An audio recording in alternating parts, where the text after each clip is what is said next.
രാധ ഞാൻ രാധ കണ്ണനെ മറക്കാത്ത രാധ.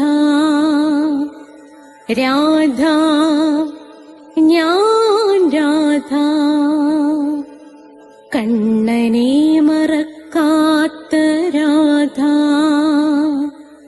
വൃന്ദാവനം നീ മറന്നോ, മധുരയെ നീ മറന്നോ. വൃന്ദാവനം നീ മറന്നോ, മധുരയെ നീ മറന്നോ. രാധയെ നീ മറന്നോ, കണ്ണാ പൈക്കളെ നീ മറന്നോ. രാധയെ നീ മറന്നോ, കണ്ണാ പൈക്കളെ നീ മറന്നോ. രാധ രാധ രാധ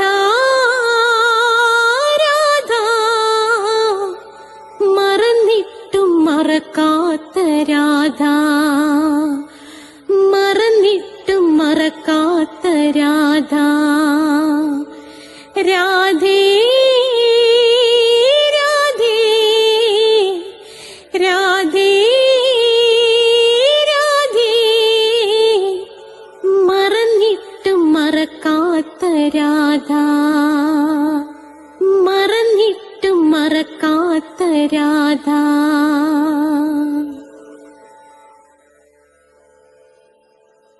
രാധേ രാധേ ഓ രാധേ രാധേ രാധേ രാധേ ഓ രാധേ രാധേ. രാധേ രാധേ എന്ന ചാനലിലേക്ക് എല്ലാ പ്രിയപ്പെട്ട പ്രേക്ഷകർക്കും സ്വാഗതം. ഇന്ന് നാരായണീയത്തിൻ്റെ ക്ലാസ്സാണ്. 8ാമത്തെ ദശകമാണ്. അതിൽ 8ാമത്തെ ശ്ലോകമാണ്. നമ്മളെ 82ാമത്തെ എപ്പിസോഡിലേക്കാണ് നമ്മൾ കടന്നിരിക്കുന്നത്. എല്ലാ തിങ്കളാഴ്ചയും 12 മണിക്ക് സബ്സ്ക്രൈബ് ചെയ്തവർക്ക് നാരായണീയത്തിൻ്റെ ക്ലാസ് കിട്ടും. എല്ലാ ചൊവ്വാഴ്ചയും 12 മണിക്ക് കൃഷ്ണന്റെ കാമുകിയും ഖ്ലാദിനി ശക്തിയുമായ രാധാറാണി, രാധാറാണിയുടെ ജനനം മുതൽ മരണം വരെയുള്ള ജീവിത കഥ നിരവധി റിസർച്ച് നടത്തി അവതരിപ്പിക്കുകയാണ്. അപ്പോൾ നിങ്ങളത് കൃത്യമായി കേൾക്കണം. ചൊവ്വാഴ്ച രാധയുടെ പ്രണയം 12 മണിക്ക്. എല്ലാ വ്യാഴാഴ്ചയും അഷ്ടപതിയുടെ ക്ലാസ് ഉണ്ട്. പിന്നെ ഹനുമാൻ ചാലിസയുടെ ക്ലാസ് ഇപ്പം നടന്നുകൊണ്ടിരിക്കുകയാണ്. ഇംഗ്ലീഷ് സംസാരിക്കാൻ ആഗ്രഹിക്കുന്നവർക്ക് വേണ്ടി സ്പോക്കൺ ഇംഗ്ലീഷിൻ്റെ ക്ലാസ് ഞാൻ ഇട്ടിട്ടുണ്ട്. പിന്നെ ചിലർ എൻ്റെ അടുത്ത് ചേർന്ന് പഠിക്കണമെന്ന് ആഗ്രഹം പ്രകടിപ്പിക്കുന്നു. ഞാൻ കൊല്ലത്തുള്ളതാണ്, നിങ്ങൾക്ക് ഇവിടെ വരാവുന്നതാണ്. ഹോസ്റ്റൽ സൗകര്യമുണ്ട്. ആൺകുട്ടികൾക്കും പെൺകുട്ടികൾക്കും പ്രത്യേകം ഹോസ്റ്റൽ സൗകര്യമുണ്ട്. 30 ദിവസം കൊണ്ട് ഇംഗ്ലീഷ് സംസാരിക്കും. ഇല്ലെങ്കിൽ ഫുൾ എമൗണ്ട് തിരിച്ചു തരുമെന്നതാണ് എൻ്റെ രീതി. അതുകൂടാതെ ജ്യോതിഷമുണ്ട്. ഓരോ മാസത്തിൽ ജനിച്ചവരുടെ ഫലം, നക്ഷത്രത്തിൽ ജനിച്ചവരുടെ ഫലം ഞാൻ പ്രത്യേകം കൊടുത്തിട്ടുണ്ട്. അത് കേൾക്കുക. ജ്യോതിഷപരമായി നിങ്ങൾക്ക് എന്ത് സംശയം ഉണ്ടെങ്കിലും ഡിസ്ക്രിപ്ഷൻ ബോക്സിൽ എൻ്റെ നമ്പറുണ്ട് 9645333999. അതിലേക്ക് നിങ്ങൾ വിളിക്കുകയോ വാട്സപ്പ് ചെയ്യുകയോ ചെയ്താൽ മതി. തികച്ചും സൗജന്യമാണ്. പിന്നെ പ്ലേലിസ്റ്റ് എടുക്കുമ്പോൾ അഷ്ടാവക്ര ഗീതയുണ്ട്. ഒരു ഹിന്ദു നിശ്ചയമായും അത് കേട്ടിരിക്കണം. പിന്നെ ജ്യോതിഷമുണ്ട്. അതേ കണക്ക് തന്നെ നമ്മൾ കണ്ടിരിക്കേണ്ട ക്ഷേത്രങ്ങളെക്കുറിച്ച്, പ്രധാനപ്പെട്ട ക്ഷേത്രങ്ങൾ, ഹിന്ദുക്കൾ അറിയേണ്ടവ, പിന്നെ നിരവധി ഷോർട്ട് വീഡിയോ, ശ്രീബുദ്ധൻ്റെ ജനനം മുതൽ മരണം വരെയുള്ള ജീവിത കഥ, കൃഷ്ണൻ്റെ അവതാരമാണത്, നിങ്ങളത് കേൾക്കുക. അതേ കണക്ക് ഭക്തമീരയുടെ കഥ എല്ലാം കൊടുത്തിട്ടുണ്ട്. അപ്പം നമുക്ക് പ്രാർത്ഥിച്ചിട്ട് തുടങ്ങാം. ഓം മഹാഗണപതയേ നമഃ. ഓം ശ്രീ രാധാകൃഷ്ണായ നമഃ. ഓം രാധായൈ സ്വാഹ. രാധേ രാധേ ഓ രാധേ രാധേ രാധേ രാധേ ഓ രാധേ രാധേ രാധേ രാധേ ഓ രാധേ രാധേ രാധേ രാധേ ഓ രാധേ രാധേ രാധേ രാധേ ഓ രാധേ രാധേ രാധേ രാധേ ഓ രാധേ രാധേ. ബർസാനെ വാലി രാധാറാണി കി ജയ്. എൻ്റെ മാതാവ് രാധാറാണി കി ജയ്. എനിക്ക് സർവ്വ ഐശ്വര്യങ്ങളും വാരിക്കോരി തരുന്ന എൻ്റെ പൊന്ന് രാധാറാണി അമ്മക്ക് ജയ്. എനിക്ക് രോഗങ്ങൾ വരാതെ കാത്തുരക്ഷിക്കുന്ന എൻ്റെ പൊന്ന് രാധാറാണി അമ്മക്ക് ജയ്. എന്നെ സർവ്വ പാവങ്ങളിൽ നിന്നും മോചിപ്പിച്ചു തരുന്ന രാധാറാണി അമ്മക്ക് ജയ്. അപ്പോൾ നമുക്കിത് ആരംഭിക്കാം. അതുപോലെ എന്നാ പറയേണ്ടത്, രാധികാ കവചം അത് 2 എണ്ണം ഉണ്ട്. അത് 2ഉം നിങ്ങൾ ചൊല്ലണം. ഞാൻ പഠിപ്പിച്ചിട്ടുണ്ട്. രാധികാ കവചത്തിൻ്റെ ക്ലാസ് ഉണ്ട്. അതുകൂടാതെ തന്നെ പിന്നെ രാധാ സഹസ്രനാമം വരികൾ ഉൾപ്പെടെയും വരികളില്ലാതെയും പാടിയിട്ടിട്ടുണ്ട്. അതൊക്കെ നിങ്ങൾ കേൾക്കണം. പിന്നെ ഹനുമാൻ ചാലിസയുണ്ട്, അതും നിങ്ങൾ അതിൻ്റെ ക്ലാസ് ഉണ്ട്, നിങ്ങളത് കേൾക്കണം. അപ്പോൾ ഇപ്പം നമുക്ക് നാരായണീയം പാടിത്തരുന്നത് രാധേ രാധേ ചാനലിന് ഏറ്റവും പ്രിയങ്കരിയായിട്ടുള്ള കൃഷ്ണപ്രിയ. ഞങ്ങൾക്കൊക്കെ വളരെ പ്രിയപ്പെട്ട ആളാണ് ആരെന്ന് പറയുന്നത് കൃഷ്ണപ്രിയ. ഇനി ഞങ്ങൾക്ക് മാത്രമല്ല, കൃഷ്ണനും രാധാറാണി അമ്മയ്ക്കും ഒക്കെ പ്രിയപ്പെട്ട ആളാണ് ആരെന്ന് പറയുന്നത് കൃഷ്ണപ്രിയ. കൃഷ്ണപ്രിയ ഒരു സംഗീത അധ്യാപികയാണെന്നാണ് എനിക്ക് തോന്നുന്നത്. അങ്ങനെയാണ് എനിക്ക് പറഞ്ഞ ഒരു ഓർമ്മ. സത്യം പറഞ്ഞാൽ ഞാനും കൃഷ്ണപ്രിയയും തമ്മിൽ അങ്ങനെ സംസാരിച്ചിട്ടുണ്ടോ എന്ന് ചോദിച്ചാൽ എനിക്ക് തോന്നുന്നു ഇല്ലെന്നാണ് തോന്നുന്നത്. ഞാൻ കൃഷ്ണപ്രിയയായിട്ട് സംസാരിച്ചിട്ടില്ല എന്നാണ് എൻ്റെ ഒരു ഓർമ്മ. അതോ ഒരു തവണ എങ്ങാണോ ആണോ എന്ന് എനിക്ക് അറിയില്ല. പക്ഷേ എന്തിനാണ് സംസാരിക്കുന്നത്? സംസാരിക്കാതെ തന്നെ എന്താ പറയേണ്ടത്, നമുക്ക് വേണ്ടി എന്തും ചെയ്യാൻ തയ്യാറാണ്. നമുക്ക് വിളിച്ചിട്ട് കൃഷ്ണപ്രിയ ഇതൊന്ന് പാടിയിടണം. ശരിക്കും പറഞ്ഞാൽ കൃഷ്ണപ്രിയ എടുത്ത് എന്തെങ്കിലും ഒരു കാര്യം പാടിയിടണമെങ്കിൽ ഞാനൊരു വോയിസ് മെസ്സേജ് വിടുകയാണ് ചെയ്തുകൊണ്ടിരിക്കുന്നത്. കൃഷ്ണപ്രിയ ഇതൊന്ന് പാടുമോ? അപ്പോൾ കൃഷ്ണപ്രിയ അതിനെന്താ സാറേ ഞാനിത് ചെയ്യാം. ഇപ്പോഴാണെങ്കിൽ ഞാനങ്ങ് ആശ ഏൽപ്പിച്ചിരിക്കുകയാണ്. അപ്പോൾ ആശ വിളിച്ച് കൃഷ്ണപ്രിയ എടുത്ത് പറയും. അപ്പോൾ കൃഷ്ണപ്രിയ പാടി അങ്ങ് ആശയ്ക്കാക്കി കൊടുക്കും. ആശ അത് വീഡിയോ ആക്കി തരും. അപ്പം ഞാനങ്ങനെ സംസാരിച്ചിട്ടില്ല. പക്ഷേ കൃഷ്ണപ്രിയ രാധേ രാധേ ചാനലിന് ഏറെ പ്രിയങ്കരിയാണ്. ഞങ്ങൾക്കെല്ലാം വളരെ പ്രിയപ്പെട്ടതാണ്. ഒരിക്കലും കണ്ടിട്ടില്ല, അങ്ങനങ്ങ് സംസാരിച്ചിട്ടില്ല. പക്ഷേ സംസാരിക്കുന്നവരോടുള്ളതിനേക്കാൾ അടുപ്പവും സ്നേഹവും ഒക്കെ എനിക്ക് മാത്രമല്ല, രാധേ രാധേ ചാനൽ കാണുന്നവർക്കുണ്ട്. അവർക്ക് അതായത് രാധാ സഹസ്രനാമത്തിലൂടെയും രാധാ കവചത്തിലൂടെയും അവരുടെയൊക്കെ ഹൃദയം കവർന്ന ആളാണ് ആരെന്ന് പറയുന്നത് കൃഷ്ണപ്രിയ. അനുഗ്രഹീതയായ ആ ഗായിക നാരായണീയം ആലപിക്കാൻ പോകുന്നു. നിങ്ങളത് കേട്ടുകൊള്ളൂ. ചതുർയുഗാണാഞ്ച സഹസ്രമേവം ത്വയി പ്രസുപ്തേ പുനരദ്വിതീയേ കാലാഖ്യശക്തി പ്രഥമ പ്രബുദ്ധ പ്രാബോധയത്വാം കില വിശ്വനാഥ. അപ്പോൾ നമ്മുടെ കൃഷ്ണപ്രിയ അത് മനോഹരമായിട്ട് പാടിയത് നിങ്ങൾ കേട്ടല്ലോ. അപ്പോൾ ഇനി നമുക്ക് തുടങ്ങാം. അതുപോലെ കഠിന കൃഷ്ണഭക്തനായിരുന്ന ഞാൻ എങ്ങനെ രാധാഭക്തനായിരുന്നൊരു വീഡിയോ ഉണ്ട്. അത് കണ്ടിട്ടില്ലാത്തവരും പുതിയ സബ്സ്ക്രൈബേഴ്സും എൻ്റെ ഏത് വീഡിയോ കണ്ടില്ലേലും വേണ്ടിയില്ല, ഇത് നിങ്ങൾ കാണണേ. ഞാൻ എങ്ങനെയാണ് കഠിന രാധാഭക്തനായത്. നിങ്ങൾക്കതിൻ്റെ ലിങ്ക് വേണമെങ്കിൽ എൻ്റെ 96453339 വാട്സപ്പിലേക്ക് ഒരു മെസ്സേജ് അയക്കുകയോ എന്നെ വിളിക്കുകയോ ചെയ്താൽ തീർച്ചയായിട്ടും അതിൻ്റെ ലിങ്ക് ഞാൻ ഇട്ടുതരാം. അപ്പോൾ നിങ്ങൾ നോക്കേ, ചതുര്യഗാണാം ച സഹസ്രമേവം ത്വയി പ്രസുപ്തേ പുനരദ്വിതീയേ കാലാഖ്യശക്തി പ്രഥമ പ്രബുദ്ധ പ്രബോധയത്വാം കില വിശ്വനാഥ. ചതുര്യഗാണാം, ചിലയിടത്തിനകത്ത് ചതുർഗണം എന്നും കൊടുത്തിട്ടുണ്ട്. അപ്പൊ നോക്കേ, എഴുതിക്കോ അർത്ഥം. ചതുര്യഗാണാം സഹസ്രം, സഹസ്രം 1000. അപ്പൊ ചതുര്യഗാണാം സഹസ്രം അർത്ഥം 1000 ചതുർയുഗ കാലം. ചതുർയുഗ കാലം എന്താണെന്നൊക്കെ ഞാൻ പറഞ്ഞുതരാം. അർത്ഥം എഴുതി വെച്ചോ. 1000 ചതുർയുഗ കാലം. ത്വയി അവിടുന്ന്, പ്രസുപ്തേ പ്രസുപ്തേ ഉറങ്ങിയപ്പോൾ, ഭഗവാൻ ഉറങ്ങിയപ്പോൾ, പുനരദ്വിതീയേ അജയ്യനായ അവിടുന്ന്. അതാണ് പുനരദ്വിതീയേ, അജയ്യനായ അവിടുന്ന്. അതായത് അതുല്യൻ, അജയ്യൻ, ഭഗവാന് തുല്യരായി വേറെ ആരുമില്ല എന്നർത്ഥം. കാലാഖ്യശക്തി, കാലമെന്ന് പേരുള്ള ശക്തി. പ്രഥമ പ്രബുദ്ധ അർത്ഥം ആദ്യം ഉണർന്ന, ആദ്യം ഉണർന്ന. പ്രബോധയത്വാം കില, പ്രബോധയത്വാം കില അങ്ങയെ ഉണർത്തുകയും ചെയ്തുവല്ലോ. അതാണ് അതിൻ്റെ അർത്ഥം. അങ്ങയെ ഉണർത്തുകയും ചെയ്തുവല്ലോ. വിശ്വനാഥ, വിശ്വനാഥ സകല ലോകങ്ങൾക്കും നാഥനായ ഗുരുവായൂരപ്പ. അതാണ് വിശ്വനാഥ, സകല ലോകങ്ങൾക്കും നാഥനായ ഗുരുവായൂരപ്പ. അപ്പോൾ ഇതിൻ്റെ എന്താ ഇതിൻ്റെ അർത്ഥം? വിശ്വനാഥനായ അല്ലയോ ഗുരുവായൂരപ്പ, അജയ്യനായ അതുല്യനായ അങ്ങ് ഇങ്ങനെ 1000 ചതുർയുഗക്കാലം ഉറങ്ങിക്കിടന്നു. അപ്പോൾ അങ്ങയേക്കാൾ മുമ്പ് കാലമുണരുന്നു. ആ കാലമെന്ന ശക്തി ഗുരുവായൂരപ്പനെ വിളിച്ചുണർത്തുന്നു. അപ്പൊ സകല ലോകങ്ങൾക്കും നാഥനായ സാക്ഷാൽ ഗുരുവായൂരപ്പൻ 1000 ചതുർയുഗക്കാലം, അതായത് 1 ചതുർയുഗക്കാലം ഇൻറ്റു 1000, അത് എത്ര എന്നൊക്കെ പറഞ്ഞു തരാം. 1000 ചതുർയുഗക്കാലം ഉറങ്ങിക്കിടന്നു. ആ ഉറക്കത്തിൽ ആദ്യം ഉണർന്നത് കാലമാണ്.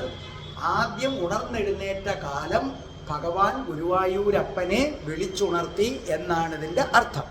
ഇനി നമുക്ക് ഒന്നാമത്തെ വരിയിലേക്ക് വരാം. എന്താ ഒന്നാമത്തെ വരി? ചതുരിഗണാം ച സഹസ്രമേവം. ചതുരിഗണാം എന്ന് പറഞ്ഞു കഴിഞ്ഞാൽ ചതുർയുഗം, അതെന്താണെന്ന് ഇപ്പം ഞാൻ പഠിപ്പിക്കാൻ പോവുകയാണ്. സഹസ്രാം, സഹസ്രാം 1000. അപ്പോൾ ഒന്നാമത്തെ വരിയിൽ പറയുന്നത് 1000 ചതുർയുഗക്കാലം. എന്താണ് ചതുർയുഗക്കാലം? ഞാൻ മുമ്പൊരിക്കൽ പറഞ്ഞു തന്നിട്ടുണ്ട് നാരായണീയം ക്ലാസ്സിൽ, എങ്കിലും ഞാൻ വീണ്ടും പറയാം. ചതുർയുഗക്കാലം എന്ന് പറഞ്ഞാൽ 4 യുഗങ്ങളുടെ കാലം. ഏതൊക്കെയാണ് ആ 4 യുഗങ്ങൾ? 1 സത്യയുഗം, 2 ത്രേതായുഗം, 3 ദ്വാപരയുഗം, 4 കലിയുഗം. ഈ 4 യുഗങ്ങളെയാണ് ചതുർയുഗം എന്ന പേര് വിളിക്കുന്നത്. ഈ ചതുർയുഗത്തെ മഹായുഗം എന്നും വിളിക്കാറുണ്ട്. ഒരു ചതുർയുഗം എന്ന് പറഞ്ഞാൽ മനുഷ്യൻ്റെ 43,20,000 മനുഷ്യ വർഷത്തെയാണ് ഒരു ചതുർയുഗം എന്ന് പറയുന്നത്. അപ്പോൾ ഒരു ചതുർയുഗം എന്ന് പറഞ്ഞാൽ 43,20,000 മനുഷ്യ വർഷം എന്ന് പറഞ്ഞാൽ ബ്രഹ്മാവിൻ്റെ ഒരു പകലാണ്. മനസ്സിലായില്ലേ? ഒരു ചതുർയുഗം എന്ന് പറയുന്നത് ബ്രഹ്മാവിൻ്റെ ഒരു പകലാണ്. അപ്പോൾ ബ്രഹ്മാവിൻ്റെ ഒരു പകല് തീരുമ്പം 43,20,000 മനുഷ്യവർഷം എടുക്കും. അങ്ങനെ 1000 ചതുർയുഗക്കാലം എന്ന് പറഞ്ഞാൽ 43,20,000 ഇൻറ്റു 1000 എന്ന് പറഞ്ഞാൽ, ചുരുക്കി പറഞ്ഞാൽ ഭഗവാൻ ശ്രീകൃഷ്ണൻ പ്രളയകാലത്ത് എത്ര നാൾ ഉറങ്ങി എന്ന് ചോദിച്ചാൽ 4,00,00,320 ദശലക്ഷം മനുഷ്യവർഷം അത്രയും ഉറങ്ങിയെന്ന്. അത്രയും നാള് ഭഗവാൻ ശ്രീകൃഷ്ണൻ ഉറക്കമായിരുന്നു എന്നാണ് അർത്ഥം. അപ്പം 4 ചതുർയുഗക്കാലം ഭഗവാൻ ഉറങ്ങി. 4 ചതുർയുഗക്കാലം ഇൻറ്റു 1000 ഇല്ലേ? സത്യയുഗം, ത്രേതായുഗം, ദ്വാപരയുഗം, കലിയുഗം ഇൻറ്റു 1000. അപ്പോൾ ഒരു ചതുർയുഗം വരുമ്പം 43,20,000 മനുഷ്യവർഷം കടന്നുപോയി കഴിഞ്ഞു. അങ്ങനെ 1000 ചതുർയുഗക്കാലം. ആ 1000 ചതുർയുഗക്കാലമാണ് 4,00,00,320 ദശലക്ഷം മനുഷ്യവർഷം. അത്രയും വർഷം ഭഗവാൻ ഗുരുവായൂരപ്പൻ സുഖമായ നിദ്രയിലായിരുന്നു. നമ്മളെല്ലാവരും ഭഗവാനിൽ ലയിച്ച് കിടക്കുകയായിരുന്നു എന്നാണ് അർത്ഥം. ഇനി നമുക്ക് രണ്ടാമത്തെ വരിയിലേക്ക് കടക്കാം. എന്താണ് രണ്ടാമത്തെ വരി എന്ന് പറയുന്നത്? ത്വയി പ്രസുപ്തേ പുനരദ്വിതീയേ. ത്വയി അങ്ങയുടെ, പ്രസുപ്തേ ഉറങ്ങിയപ്പോൾ, പുനരദ്വിതീയേ അങ്ങ് അജയ്യനായി അല്ലെങ്കിൽ അതുല്യനായി, തുല്യതയില്ലാത്തവനായി, ഏകനായി എന്നാണ് അർത്ഥം. അതുല്യൻ എന്ന് പറയുമ്പോൾ ഒരാൾ മാത്രമേ ഉള്ളൂ, അതിന് തുല്യമായി വേറെ ആരും ഇല്ല. അതായത് ഭഗവാൻ ശ്രീകൃഷ്ണൻ തൻ്റെ നീണ്ട നിദ്ര ആരംഭിച്ചു. ഓർമ്മിക്കുക, നമ്മൾ പറയും പ്രളയകാലത്ത് ഭഗവാൻ ഉറങ്ങി എന്ന് പറയും. എന്താണ് ഈ പ്രളയം? പ്രളയം എന്ന് പറഞ്ഞാൽ ഇവിടെ ഉദ്ദേശിക്കുന്നത്, നമ്മളിപ്പം പകൽ മൊത്തം അധ്വാനിക്കുന്നു, രാത്രി കിടന്ന് ഉറങ്ങുന്നു. അപ്പം നമ്മുടെ രാത്രിക്ക് നമ്മൾ രാത്രി എന്ന് വിളിക്കുന്നു. ഇപ്പം നമ്മൾ തിങ്കളാഴ്ച രാത്രി കിടന്നുറങ്ങിയാൽ നമ്മൾ പറയും അത് തിങ്കളാഴ്ച രാത്രി എന്ന് പറയും. അതുപോലെ ബ്രഹ്മാവ് ഉറങ്ങുന്ന രാത്രിക്ക്, ഇപ്പം നമ്മൾ തിങ്കൾ എന്ന ദിവസം രാത്രി കിടന്നുറങ്ങുമ്പോൾ അത് തിങ്കളാഴ്ച രാത്രിയാണ്. അതുപോലെ ബ്രഹ്മാവ് രാത്രി കിടന്നുറങ്ങുമ്പോൾ അതായത് ബ്രഹ്മാവിൻ്റെ രാത്രിക്ക് വിളിക്കുന്ന പേരാണ് പ്രളയം എന്ന് പറയുന്നത്. ബ്രഹ്മാവിൻ്റെ പകലിൻ്റെ ദൈർഘ്യം നമ്മൾ കണ്ടു, 4 ചതുർയുഗ കാലം അല്ലേ? അത്രയും കാലം ശ്രദ്ധിച്ചു കേട്ടോണം. ബ്രഹ്മാവിനെ സംബന്ധിച്ചിടത്തോളം ബ്രഹ്മാവിൻ്റെ പകലിൻ്റെ ദൈർഘ്യം എന്ന് പറയുന്നത് 4 ചതുർയുഗ കാലം, അതായത് 4,00,00,320 ദശലക്ഷം മനുഷ്യവർഷം. അപ്പോൾ ബ്രഹ്മാവിൻ്റെ പകലിന് എന്ത് ദൈർഘ്യമുണ്ടോ അത്രയും ദൈർഘ്യം ബ്രഹ്മാവിൻ്റെ രാത്രിക്കുമുണ്ട്. അപ്പോൾ ബ്രഹ്മാവിൻ്റെ രാത്രിക്കാണ് പ്രളയകാലം എന്ന് പറയുന്നത്. അപ്പോൾ പ്രളയകാലത്തിൻ്റെ ദൈർഘ്യവും 4,00,00,320 ദശലക്ഷം മനുഷ്യവർഷമാണ്. അപ്പോൾ ഭഗവാൻ ഉറങ്ങിയത് 4 ചതുർയുഗ കാലത്ത്, അതായത് ഈ 4,00,00,320 ദശലക്ഷം മനുഷ്യവർഷം ഭഗവാൻ ഉറങ്ങി. അപ്പോൾ ബ്രഹ്മാവിൻ്റെ പകലിൻ്റെ ദൈർഘ്യം 4 ചതുർയുഗ കാലം, ബ്രഹ്മാവിൻ്റെ രാത്രിയുടെ ദൈർഘ്യവും 4 ചതുർയുഗ കാലം. ബ്രഹ്മാവിൻ്റെ രാത്രിയുടെ ദൈർഘ്യത്തെയാണ് പ്രളയം എന്ന് വിളിക്കുന്നത്. അപ്പോൾ അത്രയും നാള് ഭഗവാൻ ഉറങ്ങി. ഇവിടെ ഭഗവാൻ ശ്രീകൃഷ്ണനെ അദ്വിതീയൻ എന്നാണ് പറഞ്ഞിരിക്കുന്നത്. അദ്വിതീയൻ എന്ന് പറഞ്ഞാൽ മറ്റൊരാളില്ല, തുല്യനായി വേറൊരാളില്ല, ഒരേ ഒരാൾ മാത്രം. നമ്മൾ പറയത്തില്ലേ, അതുപോലെ ഒറ്റ ഒരെണ്ണം മാത്രമേ ഉള്ളൂ. ഇതിനെയാണ് അദ്വിതീയൻ എന്ന് പറഞ്ഞിരിക്കുന്നത്. എന്താ ഇവിടെ ഉദ്ദേശിച്ചിരിക്കുന്നത്? പ്രളയകാലം വന്നപ്പോൾ സകലതും വന്ന് ഭഗവാനിൽ ലയിച്ചു. ഈ പ്രപഞ്ചം മുഴുവനും ഭഗവാനിൽ ലയിച്ചു. ഈ ലോകം മുഴുവനും എന്തായി മാറി? ഇല്ലാതായി മാറി. മനസ്സിലായില്ലേ? അപ്പോൾ പ്രളയം വന്നപ്പോൾ ഈ ലോകം മുഴുവനും 14 ലോകങ്ങളും ഇല്ലാതാവുകയും 14 ലോകങ്ങളും ഭഗവാനിൽ ലയിക്കുകയും അങ്ങനെ ഭഗവാൻ മാത്രം അവശേഷിക്കുകയും ചെയ്തു. അങ്ങനെ ഭഗവാൻ ഏകനായി, അങ്ങനെ ഒറ്റയ്ക്കായി. ആ ഒറ്റയ്ക്കാകുന്ന അവസ്ഥയ്ക്കാണ് നമ്മൾ അദ്വിതീയൻ എന്ന് പറഞ്ഞിരിക്കുന്നത്. അപ്പൊ രണ്ടാമത്തെ വരിയിൽ അദ്വിതീയൻ എന്ന് പറഞ്ഞിരിക്കുന്നത് നിങ്ങൾക്ക് മനസ്സിലായല്ലോ. പ്രളയകാലത്ത് ഭഗവാൻ ആദ്യം ചെയ്തത് 14 ലോകങ്ങളെയും തന്നിൽ ലയിപ്പിച്ചു. അങ്ങനെ പ്രപഞ്ചം മുഴുവനും ഇല്ലാതായി. അപ്പൊ ഈ ലോകത്ത് ഒരാൾ മാത്രം ശേഷിച്ചു, അത് ഭഗവാൻ. ഭഗവാന് തുല്യനായി പിന്നെ ആരുമില്ല. അതുകൊണ്ടാണ് ഭഗവാൻ അദ്വിതീയനായി എന്ന് പറയുന്നത്.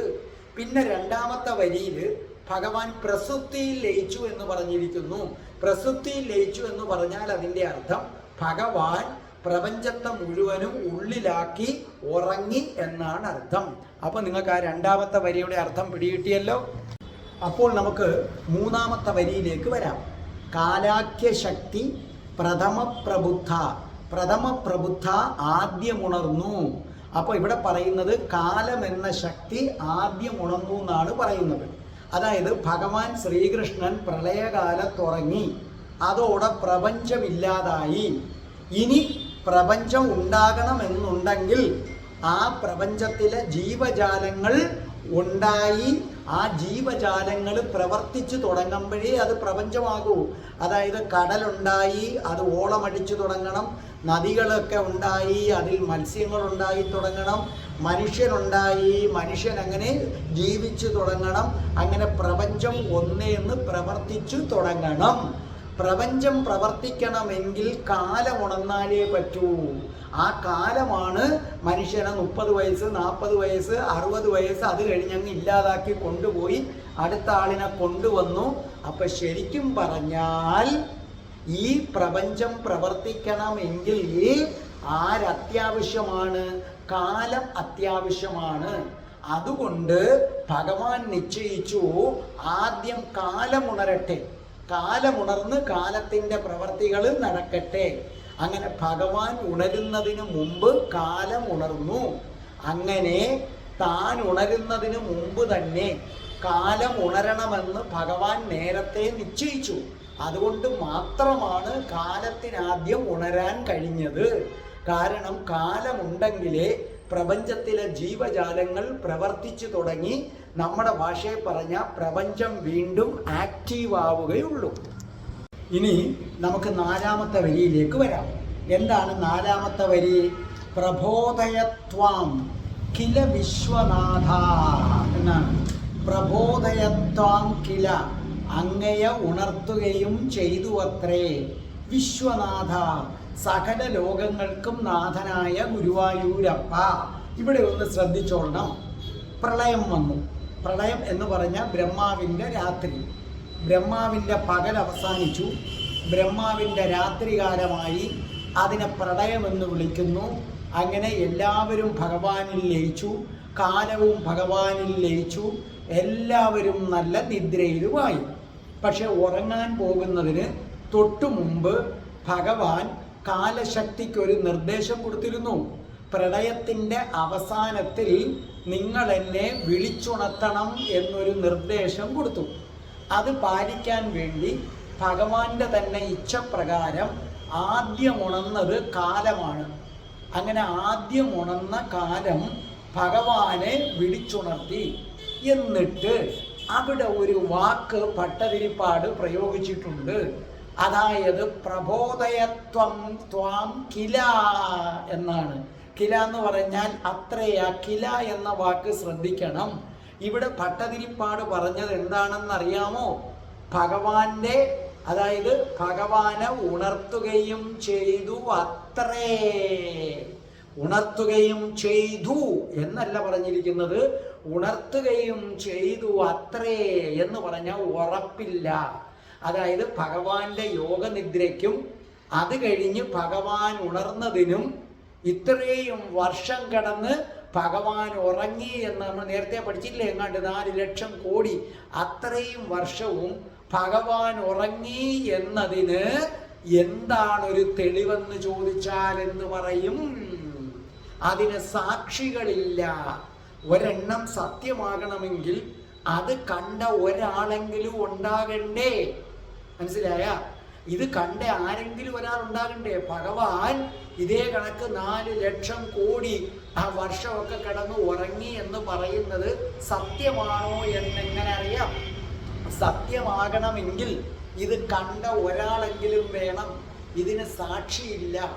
സകല കർമ്മങ്ങൾക്കും സാക്ഷിയായ ഭഗവാൻ ഉറങ്ങിയപ്പോൾ ഭഗവാന്റെ വിഭൂതികളായ പ്രപഞ്ചവും എല്ലാം ഉറങ്ങുകയായിരുന്നു. ആരെങ്കിലും ഒരാൾ ഉണർന്നിരുന്നാലല്ലേ ഞാൻ കണ്ടു എന്ന് പറയാൻ പറ്റത്തുള്ളൂ. അപ്പൊ ഭഗവാൻ ഇത്രയും നാൾ ഉറങ്ങിയതിന് ശേഷം കാലം വിളിച്ചുണർത്തി എന്നതിന് എന്താ തെളിവെന്ന് ചോദിക്കുന്നത് തികച്ചും ന്യായമായ ഒരു ചോദ്യമാണ്. അതിൻ്റെ ഉത്തരം ഇതാണ്: അതിനൊരിക്കലും സാക്ഷികളില്ല. സാക്ഷികൾ ഉണ്ടാകണമെങ്കിൽ ഒരാളെങ്കിലും ഉണർന്നിരിക്കണം. ഇവിടെ ആരും ഉണർന്നിരിപ്പില്ല. എല്ലാവരും ഭഗവാനിൽ ലയിച്ചുറങ്ങുന്നു. ഇനി ഭഗവാനും കിടന്നുറങ്ങുകയാണ്. അതുകൊണ്ട് ഇതിനെന്താ തെളിവ്? ഇത്രയും വർഷക്കാലം ഭഗവാൻ കിടന്നങ്ങ് പ്രളയത്തിൽ ഉറങ്ങി, എന്നിട്ട് കാലം വിളിച്ചുണർത്തി, എന്നിട്ട് ഭഗവാൻ എണീറ്റ് സൃഷ്ടി നടത്തി എന്നതിന് തെളിവ് ചോദിച്ചാൽ അങ്ങനെ ഒരു തെളിവ് കൊടുക്കാൻ പറ്റില്ല. കാരണം ഭഗവാൻ ഉൾപ്പെടെ ഉറങ്ങുകയായിരുന്നു. പിന്നെ നമുക്ക് വിശ്വസിക്കുക മാത്രമേ തരമുള്ളൂ. നമുക്ക് വിശ്വസിക്കാം. കാരണം സാക്ഷാൽ നാരായണൻ തന്നെയല്ലേ ഇതൊക്കെ പറയുന്നത്. അതുകൊണ്ട് വിശ്വസിക്കുക മാത്രമേ തരമുള്ളൂ. കാരണം നമ്മൾ പറയത്തില്ലേ, വിശ്വാസം അതല്ലേ എല്ലാം. സാക്ഷാൽ കൃഷ്ണനിൽ, സാക്ഷാൽ ഗുരുവായൂരപ്പനിൽ വിശ്വസിക്കുന്നവന് എന്തിനാ തെളിവ്? അമ്മക്ക് എന്തിനാ തെളിവ്? അല്ലെങ്കിൽ തന്നെ ഒരു കാര്യം ആലോചിച്ചു നോക്കെ, നമ്മളൊക്കെ നമ്മുടെ അച്ഛനെ അച്ഛ എന്ന് വിളിക്കുന്നത് കോടതിയിൽ പോയി DNA സർട്ടിഫിക്കറ്റ് എന്ന തെളിവ് വാങ്ങിച്ചതിട്ടാണ് നിങ്ങൾ ചെയ്യുന്നത്. അങ്ങനെയാണ് നമ്മളെ അച്ഛനെ നമ്മളെ അമ്മയെടുത്ത് ചോദിക്കുമോ, അമ്മ പറയുക മോനെ ഇത് അച്ഛനാ മോനെ. അപ്പൊ നിങ്ങൾ ചോദിക്കുമോ തെളിവെവിടെ? തെളിവിന് ആദ്യം അമ്മ ഒരു കാര്യം ചെയ്യും, കോടതിയിൽ പോയി എന്നെയും കൊണ്ടുപോയി DNA ടെസ്റ്റ് നടത്താന്ന് പറഞ്ഞാൽ അമ്മ നിങ്ങളുടെ പല്ല് മൊത്തം അടിച്ച് വായിക്കാത്തിട്ട് കളയും. കാരണം അതിന് തെളിവിൻ്റെ ആവശ്യമില്ല. അപ്പം നമ്മളെ അച്ഛനെ അച്ഛ എന്ന് വിളിക്കുന്നതിന് തെളിവ് വേണ്ടെങ്കിൽ പിന്നെ അതിൻ്റെ ആവശ്യമില്ല. കാരണം അമ്മക്ക് അത്രയ്ക്ക് വിശ്വാസമാണ് നമ്മുടെ അമ്മയെ.